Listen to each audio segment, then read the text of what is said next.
बलदेव क्षेत्र के नगला संज्ञा में आर्य समाज कोष के पूर्व प्रधान स्वर्गीय गुलाब सिंह आर्य की पुण्य स्मृति में 3 दिवसीय सामवेद पारायण यज्ञ का आयोजन किया जा रहा है, जिसकी पूर्ण आहुति शनिवार को होगी। शुक्रवार को बड़ी संख्या में क्षेत्रीय जनों द्वारा वेद मंत्रों पर आहुति दी गई।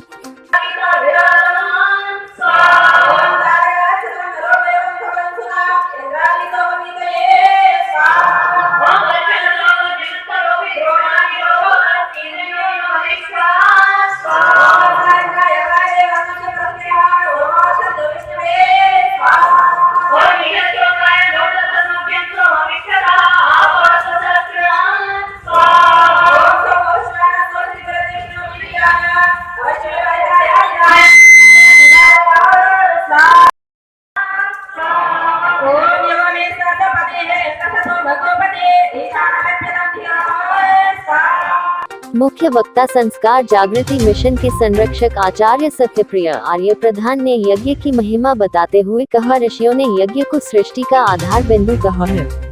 समग्र जीवन को यज्ञमय बना लेने को ही वास्तविक यज्ञ कहते हैं। यज्ञ का अर्थ देव पूजा, संगतिकरण व दान है। जब मनुष्य इन तीनों को अपने जीवन में उतार लेता है तो जीवन यज्ञमय बन जाता है। उन्होंने सभी को दैनिक यज्ञ करने का आह्वान किया और कहा कि यज्ञ हमारी प्राचीन वैदिक परंपरा है। पहले प्रत्येक घर में प्रतिदिन यज्ञ हुआ करते थे। यज्ञाचार्य महेंद्र शास्त्री ने यज्ञ के महत्व पर प्रकाश डाला। भजनोपदेशक दिनेश दत्त आर्य ने श्रोताओं को भजन सुनाए। वेद पाठ गुरुकुल की ब्रह्मचारिणी अर्चना, वंदना, घोष दिव्या द्वारा किया गया। कार्यक्रम आयोजक धर्मवीर शास्त्री व कर्मवीर छुमकर द्वारा सभी का आभार व्यक्त किया गया। संचालन विजेंद्र सिंह आर्य ने किया। कार्यक्रम में हरि सिंह, ओमवीर छुमकर, जगवीर छुमकर, विवेक प्रिय आर्य, रतन सिंह, रवि परिकर सहित सैकड़ों श्रद्धालु उपस्थित रहे। आज के नहीं, तीनों दल के इस यज्ञ का जो है बहुत सुंदर रूप से संचालन कर रहे हैं, यज्ञ करा रहे हैं। और ये कहना चाहिए बहुत लंबे समय के बाद मेरे बहुत ही साथी रहे सम्मानीय शास्त्री जी और गुरुकुल से आई हुई ब्रह्मचारिणी जो वेद पाठ कर रही हैं और हमारे बहुत ही सम्मानीय इस यज्ञ के यजमान दंपति हमारे सम्मानीय शास्त्री जी और इसका संचालन कर रहे हमारे कुशल संचालक जी, सन्यासी वर्ण मातृशक्ति, उपस्थित आर्यभद्र पुरुषों। मैं अपनी बात को प्रारंभ करता हूं जिस एक दिवंगत आत्मा के उपलक्ष्य में एक इतना विशाल कार्यक्रम कर रहे हैं। सर्वप्रथम मैं उनको याद करना चाहता हूं और उनको श्रद्धा सुमन अर्पित करते हुए कहना चाहूंगा कि हमारे पिता तुल्य गुलाब सिंह जी ईश्वर की व्यवस्था के अनुसार जहां कहीं भी हो, परमेश्वर उन्हें शक्त भक्त दे, शांति दे। क्योंकि आत्मा अजरवाल होता है, वह नित्य होता है, निरंतर रहता है, उसका कभी नाश नहीं होता है। अब आगे हम चलते हैं, थोड़ी सी चर्चा। ये सामवेद पारायण यज्ञ हो रहा है और सामवेद यज्ञ, सामवेद जो है सबसे छोटा वेद है। आप सब लोग क्या जानते हैं और केवल मुझे 20 मिनट जो है कहना है। चारों वेदों में सामवेद सबसे छोटा वेद है और ऋग्वेद सबसे बड़ा वेद है। वेद लोग सुनते हैं परंतु वेद क्या चीज होता है शायद है बहुत कम लोग जानते हैं। वैसे वेद नाम ज्ञान का है। वेद लावे विद शक्तायाम, परंतु मैं आपसे ये बताना चाहता हूं कि वेद है क्या चीज। परमपिता परमात्मा ने इस सृष्टि को बनाया सृष्टि में से संसार को बनाया तो सबसे अंत में मनुष्य को बनाया। आप अपना ध्यान यही इंगित रखेंगे तो आशा करूंगा कि आपको कुछ मिलेगा। जितना संसार परमेश्वर ने बनाया है, इस संसार में सबसे अंत में जो इस सृष्टि का मुकुट होता है, सृष्टि का श्रृंगार होता है, इस मनुष्य की रचना की है। और यह मनुष्य की रचना अपूर्ण और अधूरी रहती अगर इसके साथ साथ इस सृष्टि को जानने के लिए वह ज्ञान नहीं देता। अगर मैं आपसे प्रश्न करने लगूं कि आज सृष्टि में सबसे पहले ज्ञान की धारा कहां से प्रभावित हुई, आज बहुत से मत मतांतर ऐसे हैं जो कह देते हैं वो रामायण तक सीमित रह जाते हैं, महाभारत तक सीमित रह जाते हैं, बाइबल और जिंदा कुरान तक सीमित रह जाते हैं। परंतु मैं आपसे पूछना चाहता हूं कि इस ज्ञान की धारा सर्वप्रथम कहां से प्रभावित हुई और क्यों प्रभावित हुई। अर्थात ये संसार हमारे सामने होता, उदाहरण के तौर पर हमारे सामने ये वृक्ष होते, हमारे सामने पशु पक्षी होते। आप रोजाना प्रयोग करते हैं, गाय का उदाहरण लीजिए। अगर हमारे सामने गाय है तो उस गाय को दुहना किसने सिखाया, गाय को खाना किसने सिखाया, इसका ज्ञान आपको कैसे हुआ। अमरूद का पेड़ अमरूद है, वो कैसे ज्ञान आपको प्राप्त हुआ। आम का पेड़ है, वो कैसे आपको प्राप्त हुआ कि ये आम का पेड़ है। उदाहरण के तौर पर कहना चाहता हूं कि संसार का ज्ञान कैसे हुआ। संसार का ज्ञान अगर परमेश्वर ज्ञान नहीं देता, संसार को बना करके आपको दे देता, तो जो है इस संसार का उपभोग मनुष्य नहीं कर सकता था।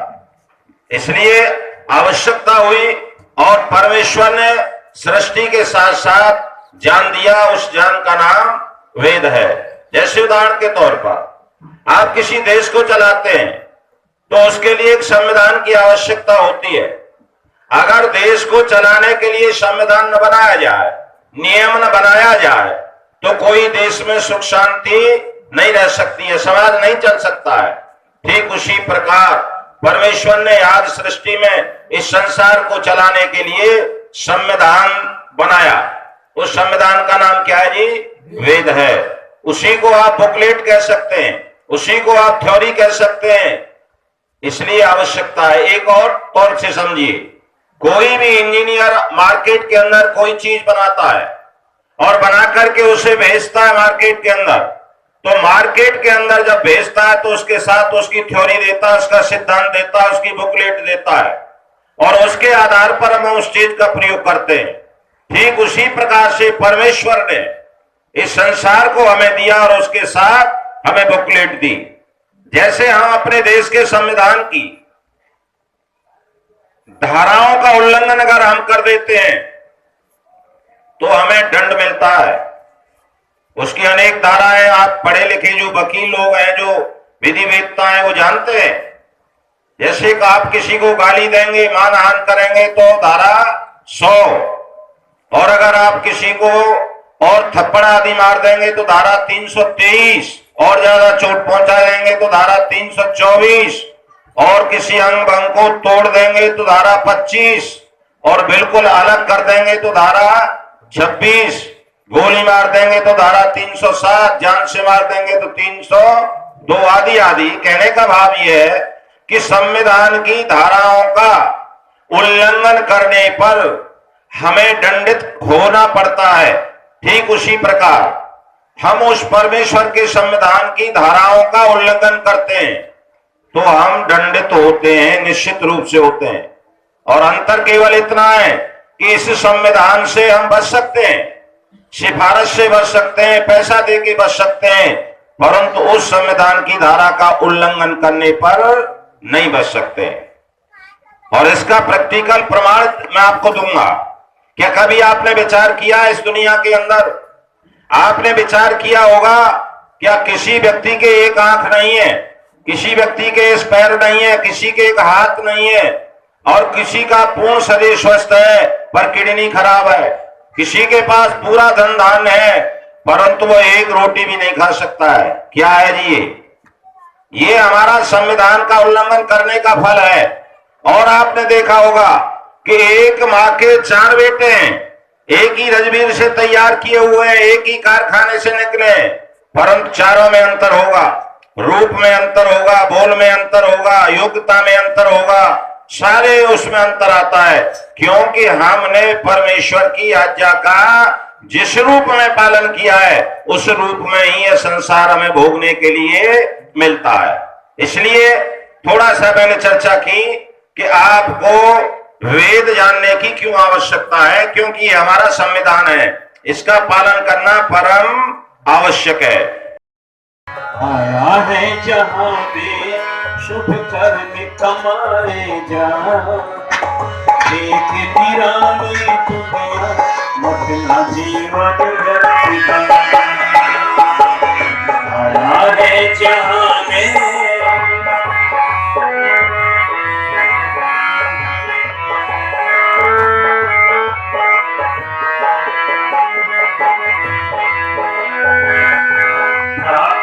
शायद ओमे को डाली परम पिता से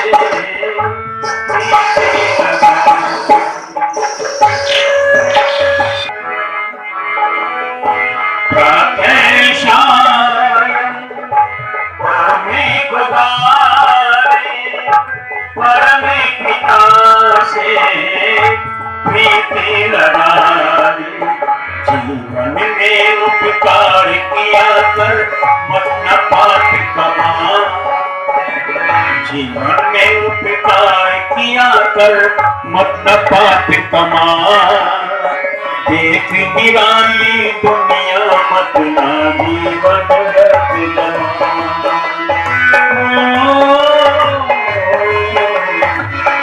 आया है जहां में शुभ कर्म कमाए जा, देख निराली दुनिया मत ना जीवन व्यर्थ गवा।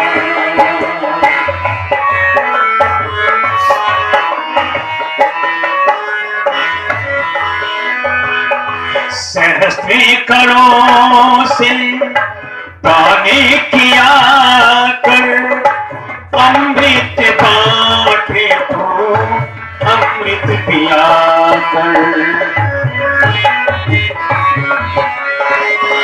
सहस्त्री करों से पानी किया कर, अमृत बांटे तो अमृत पिया कर। जीवन से जीवन बन जाए ऐसी ज्योति जला, जीवन से जीवन बन जाए ऐसी ज्योति जला, देख निराली दुनिया मत जीवन व्यर्थ गवा, देख निराली दुनिया मत जीवन व्यर्थ गवा। आया है जहां में शुभ कर्म कमाए जा, देख निराली दुनिया मत जीवन व्यर्थ गवा।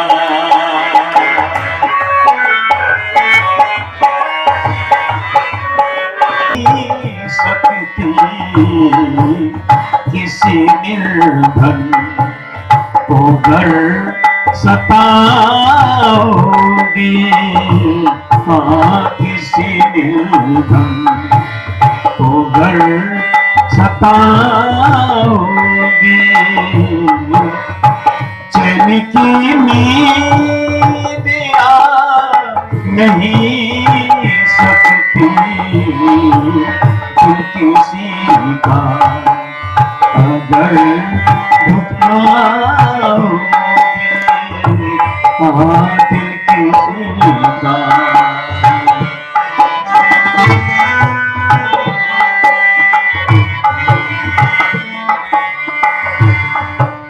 पापी से धन कमाना ठीक नहीं, ये जहरी आप खाना ठीक नहीं।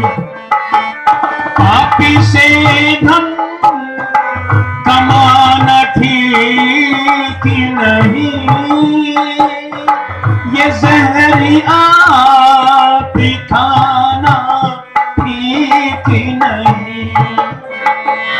लोभी का विषय ये ऐसा मीठा है, लोभी का विषय ये ऐसा मीठा है, इस शहर को बचा ना पाओगे। हाँ दिल किसी का अगर दुखाओगे,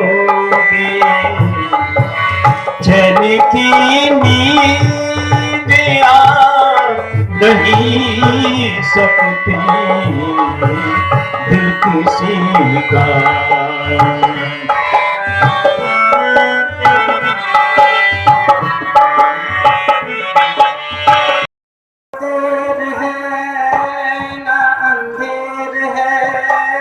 तेरे कर्मों का ये सब खेल है, तेरे कर्मों का ये सब खेल है। ना तो देर है ना अंधेर है, ना तो देर है ना अंधेर है, तेरे कर्मों का ये सब खेल है, तेरे कर्मों का ये सब खेल है।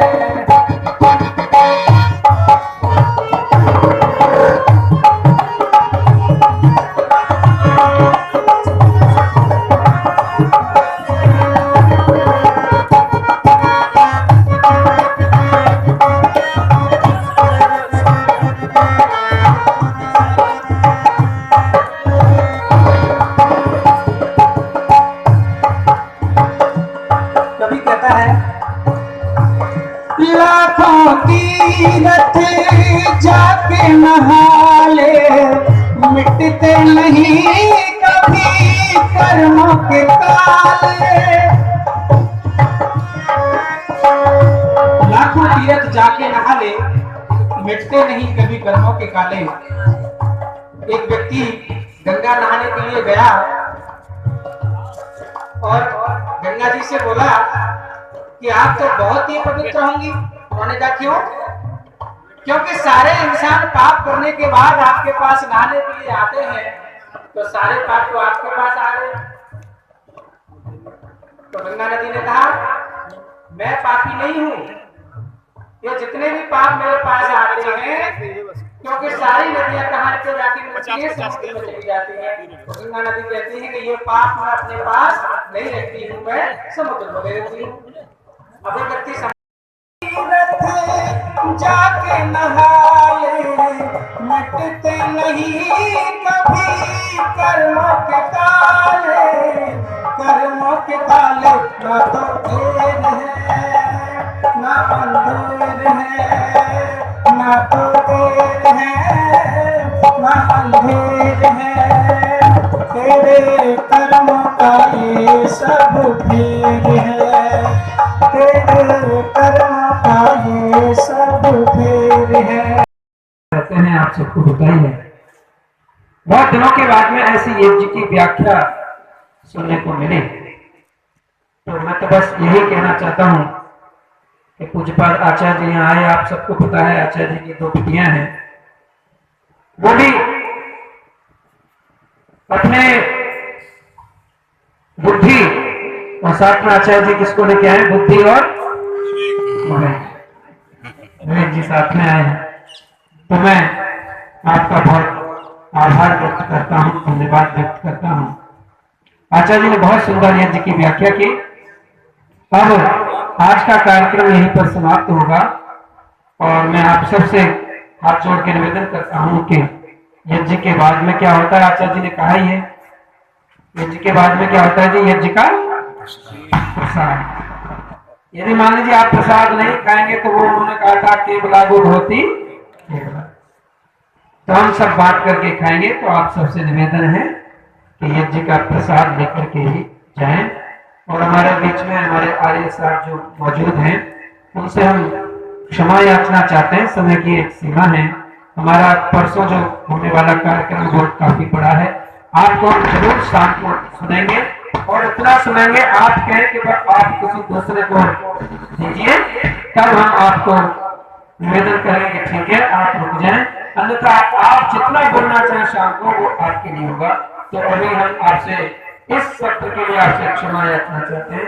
आपको हम शाम को सुनेंगे, शाम को ठीक 3:30 बजे हम यहाँ से भजन का कार्यक्रम शुरू करेंगे। और श्रद्धेय आचार्य महेंद्र जी की ब्रह्मत्व में, वैसे ब्रह्मा तो हमारे दूसरे हैं लेकिन वो ब्रह्मा नहीं पधार पाए आचार्य स्वदेश जी महाराज, अभी उनका ही फोन आया था, वो कल सुबह आएंगे। आचार्य स्वदेश जी ने बहुत सुंदर व्याख्या, बहुत सुंदर, तो आप